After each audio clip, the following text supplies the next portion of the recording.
Good morning, very fabulous, awesome humans who are getting ready to take over the internet. Really excited to talk to you today. Happy Friday! It is a cold, grey, bit of a, I'm not miserable today, but it looks like it's a miserable day out there. So I hope it's really nice wherever you are in the world on this what is going to be a really fun Friday, despite the weather being ridiculously gross and horrible. So what I wanted to talk to you about today is a topic that actually came up on our, I run it's called the Business Badassery Mastermind. It's a paid group of mine that I really love. It's like an entry-level mastermind where we have a Q&A every month. Hey, Linda. We have a Q&A every month. I do a specific training for them every month, and it's always fun.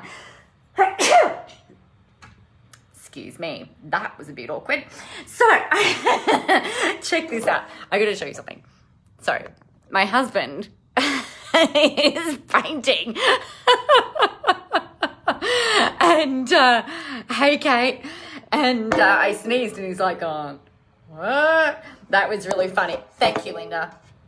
So I've got my husband trying to distract me directly out of my office window, which is, always a good thing, never a good thing. I don't know, always a good thing. So what I wanted to talk to you about today is a big mistake that I really do not want you guys to make. So before we do that, one of the things that I wanted you to think about is this. If you were commuting to an office, oh yeah, I've got that there, awesome. If you were commuting to an office and the traffic was really bad, would you decide to not go to work, not go on your commute because you were worried about what the other people in the other cars were thinking?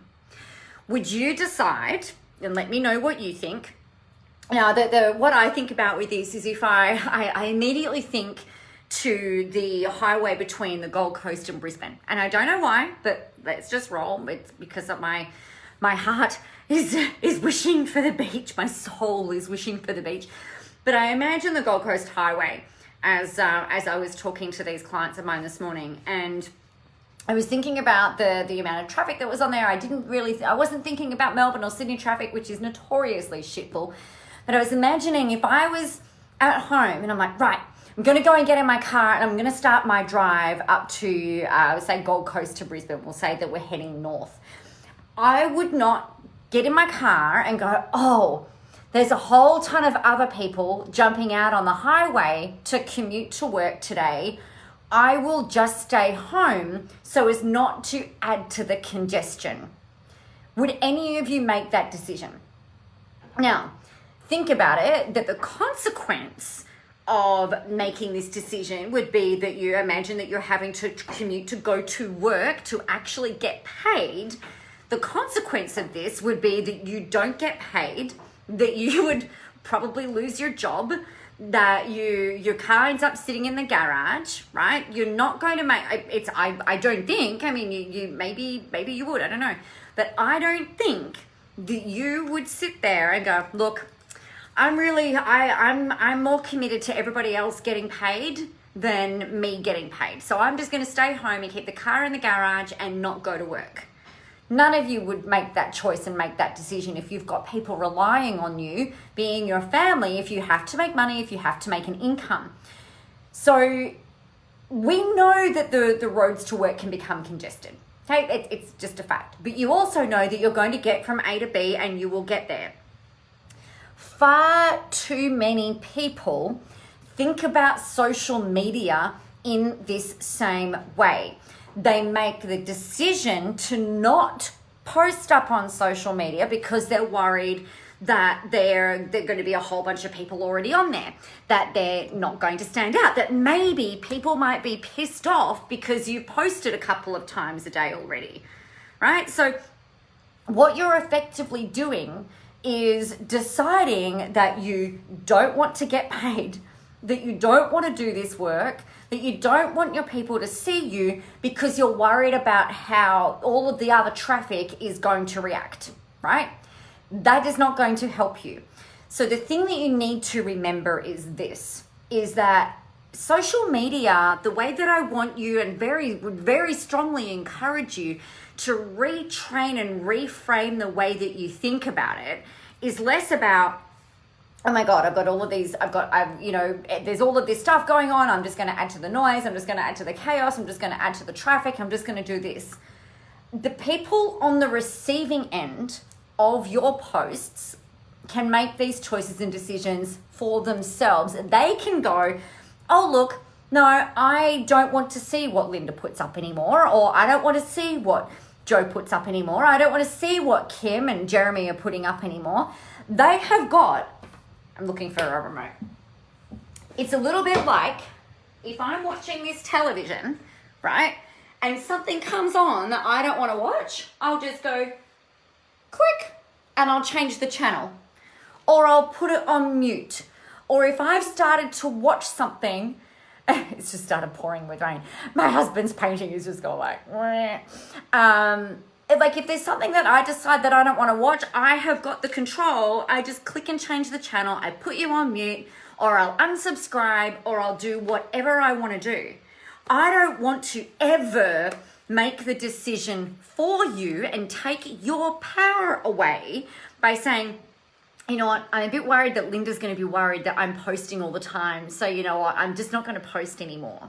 Because some people will sit, and this has happened, you guys, some people will sit and listen and watch and trawl through everything that you put up. They will binge watch you. They will multi-consume you in multiple different channels on multiple different platforms. And they will absolutely love you because you are present all the time, because you are there exactly when they need it, right?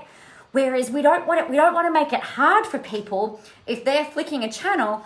We don't want to make it hard for people to not find you either.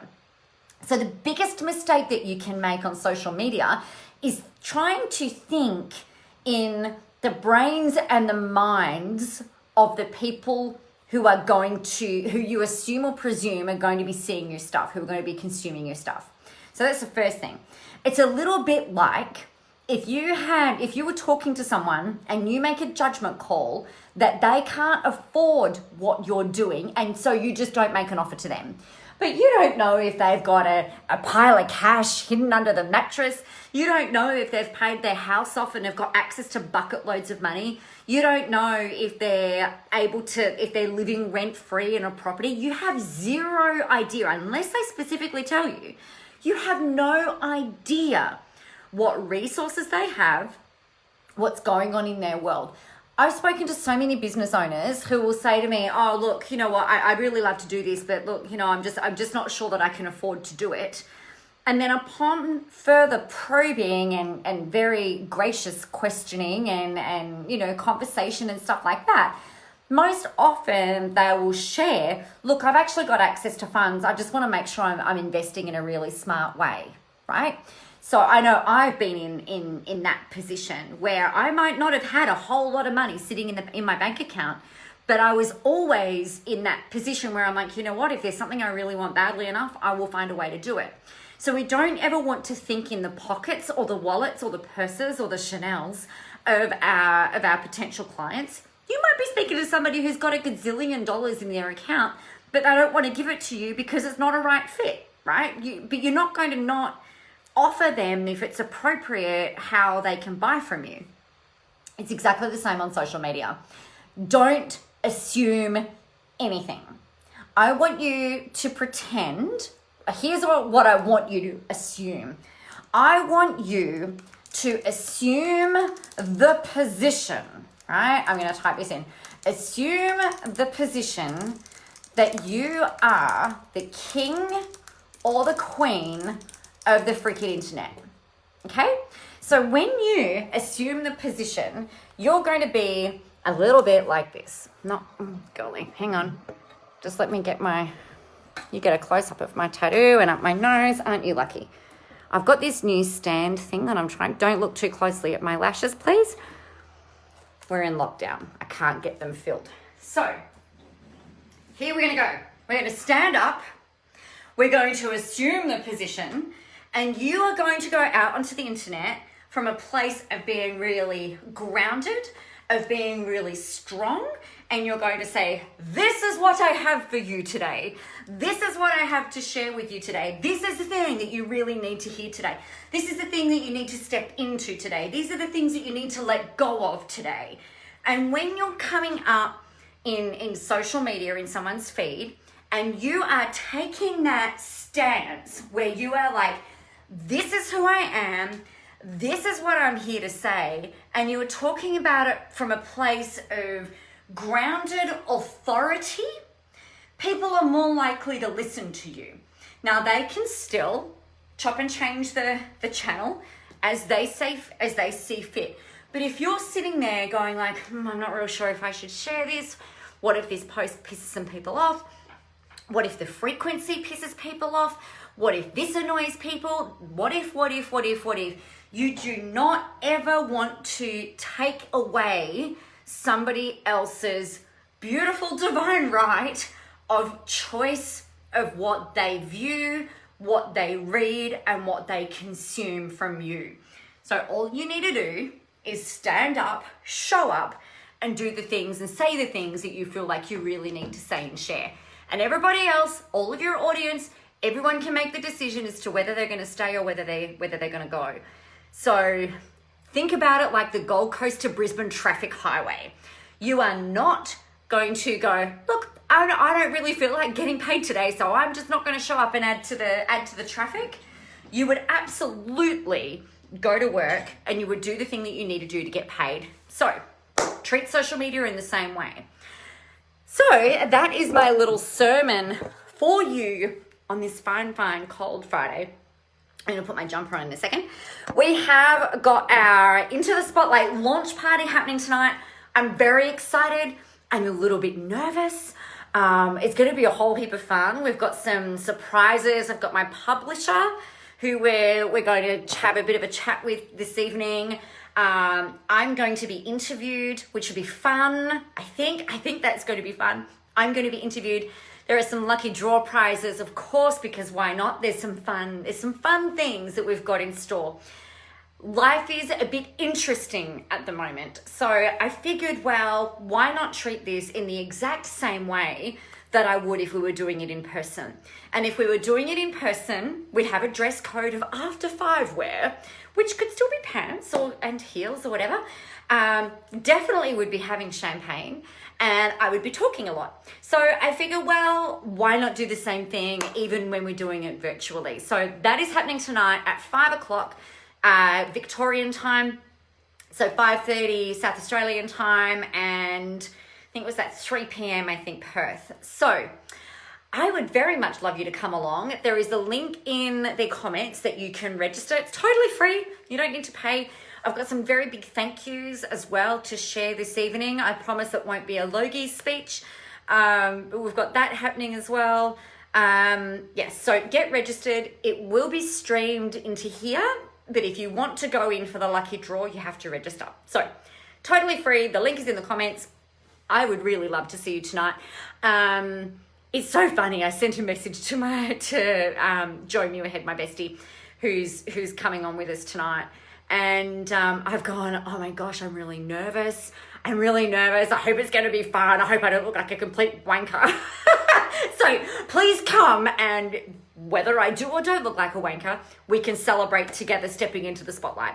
So I'm going to love you and leave you. Have a really awesome, fantastic, and amazing day. Your job is to get out there, go help some people, have a whole ton of fun doing it, and for you to remember that the world is ready for your brand of awesomeness. Have a great day, and I hope to see you tonight.